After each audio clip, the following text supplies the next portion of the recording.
Stock market అంటే ఏమిటి? ఇది ఒక మిస్టరీ లాగా అనిపించవచ్చు, కానీ నిజానికి ఇది చాలా సులభం. మీరు క్రికెట్ మ్యాచ్ చూస్తున్నారని అనుకుందాం. రెండు టీంలు ఆడుతున్నాయి. ఒక టీం బాగా ఆడితే ప్రజలు వారిని అభిమానిస్తారు. ఆ టీం విలువ పెరుగుతుంది. అదేవిధంగా స్టాక్ మార్కెట్లో కంపెనీలు టీంల లాంటివి. ఒక కంపెనీ బాగా పనిచేస్తే దాని షేర్ విలువ పెరుగుతుంది. అంటే ఆ కంపెనీలో మీరు ఒక చిన్న భాగస్వామి అవుతారు. మీరు ఆ షేర్లను కొని అమ్మవచ్చు. ఇది షాపింగ్ లాంటిది. తక్కువ ధరకు కొని ఎక్కువ ధరకు అమ్మితే లాభం వస్తుంది.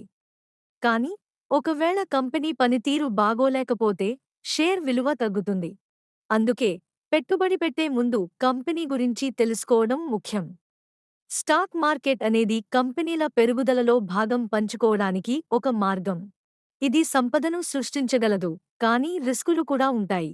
మరింత తెలుసుకోవడానికి లైక్ చేయండి, షేర్ చేయండి మరియు సబ్స్క్రైబ్ చేయండి.